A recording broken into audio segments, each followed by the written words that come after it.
And good morning, good morning. It's actually 2:40 in the afternoon, but still, it's a good morning.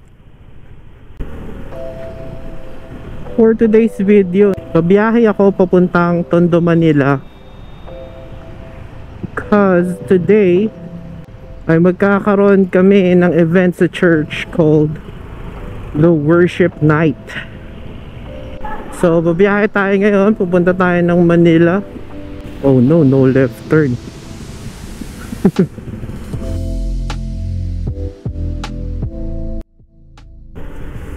So, babiyahe tayo ngayon, papunta ng Tondo, Manila gamit ang ating Benelli Panarea 125. It's now 2:43. Tingnan natin kung anong oras tayo makakarating ng Tondo. And medyo umaambon-ambon na. Hindi ako pwedeng mabasa ng todo dahil wala akong dalang extra pants, extra shoes. Tapos wala rin akong dalang kapote. Bakit ngayon pa? Kanina tirik na tirik yung araw, tapos ngayon biglang uulan. Ang bihira. A few inches later.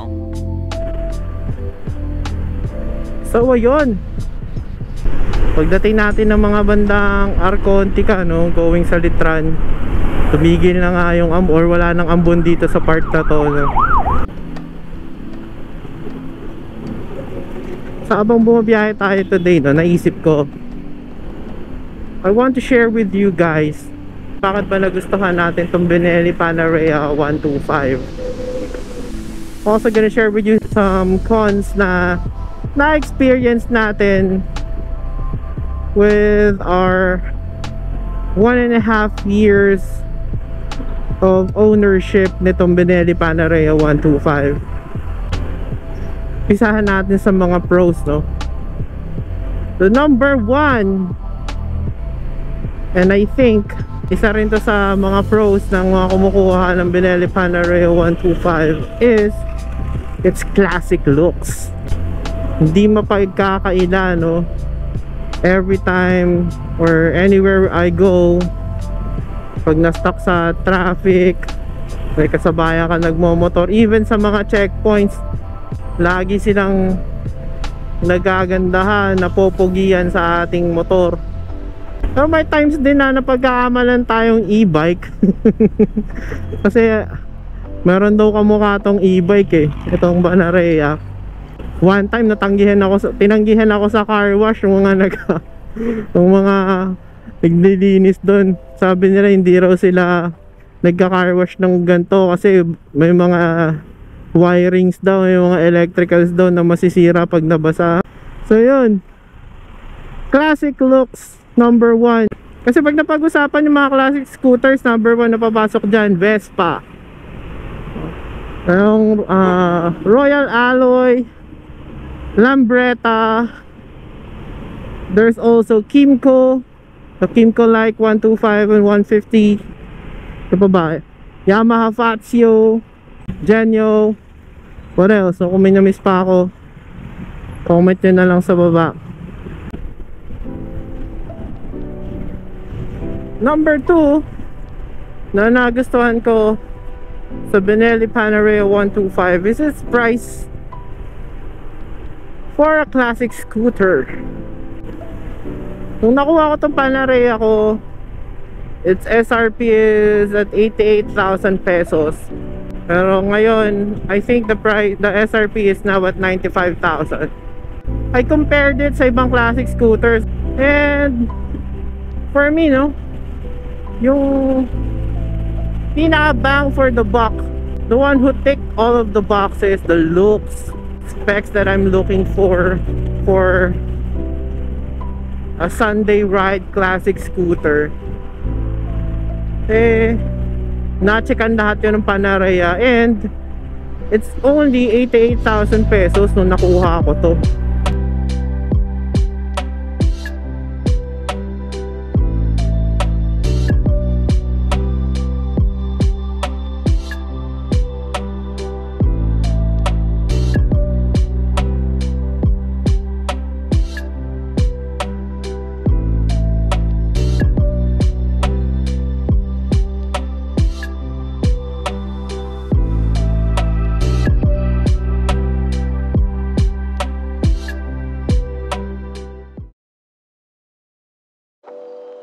A few moments later.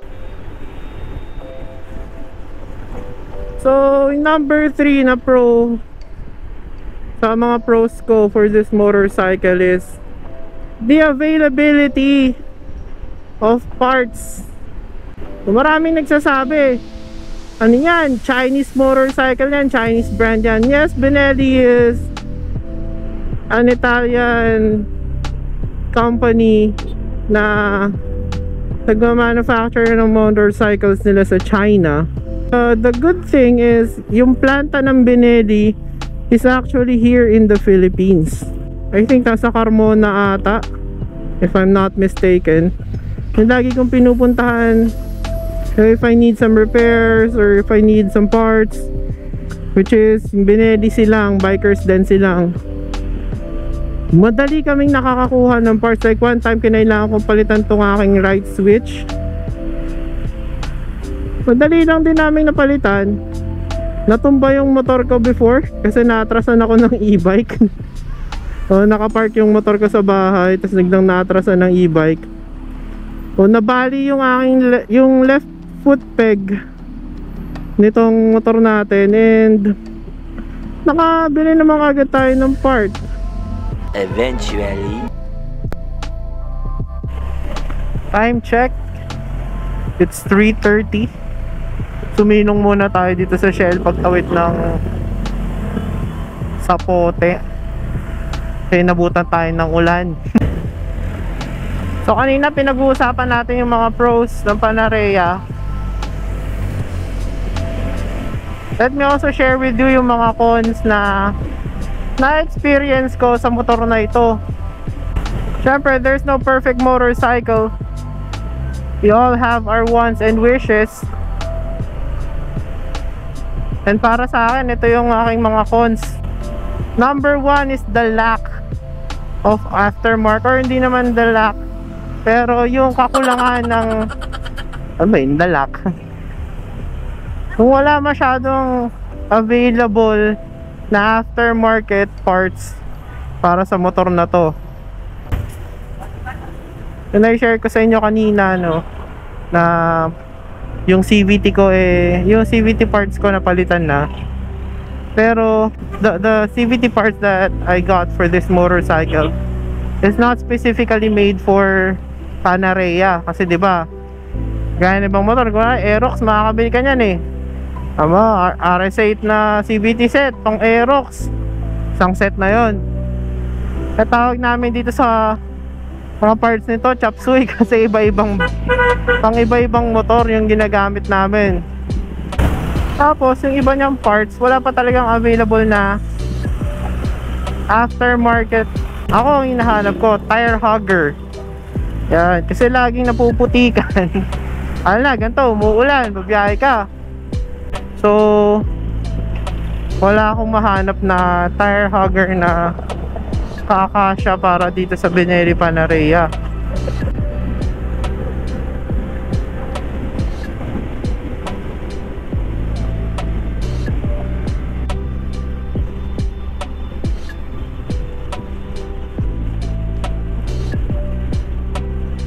Number 2 sa aking mga cons is out of the casa, natatagtagan ako sa suspension niya. So kapag palit na ako ng rear suspension, and yung front suspension naman natin ay pinatono natin, napakaganda ng performance ng front shock ko ngayon. Shout out sa gumawa ng aking shock, si Brother Dex of Dex Works. Check out his services, and masasabi ko sa inyo, napakasulit at talagang napakaganda ng gawa. And marami na akong Panarea owners na nai-recommend ko si Dex sa kanila, no? And they were also happy with the performance of their front shocks.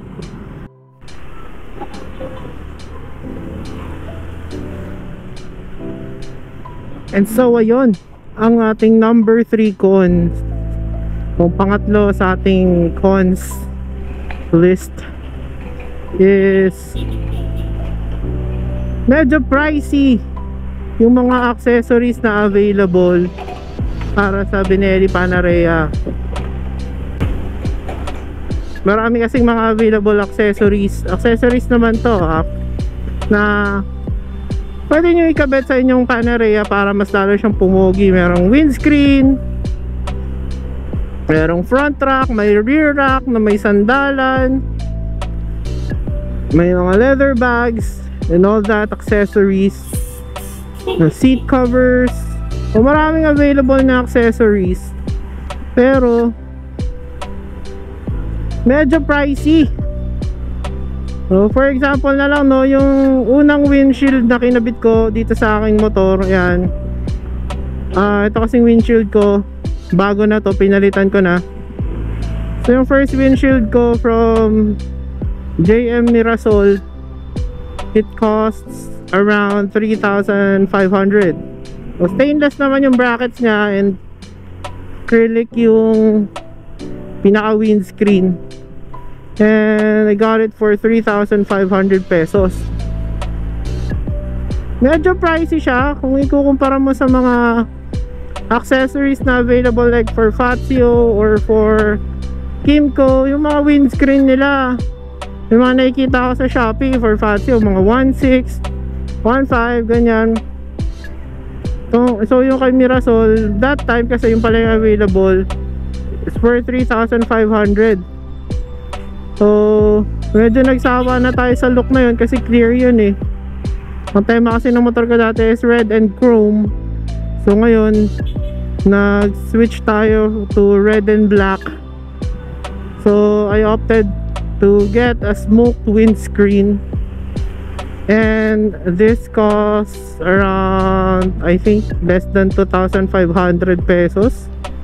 And dati naka chrome side mirrors ako na stainless, which I got for 1,500 pesos. Napakagandang side mirrors. Meron ding available na front rack. So dati naka front rack din ako. I got it for 3,500 pesos. And rear rack na may sandalan, I think that's 6,000 pesos, made by Daniel Santos. Napakaganda ng kanyang gawa. Meron din siyang powder coated na racks if you want powder coated one.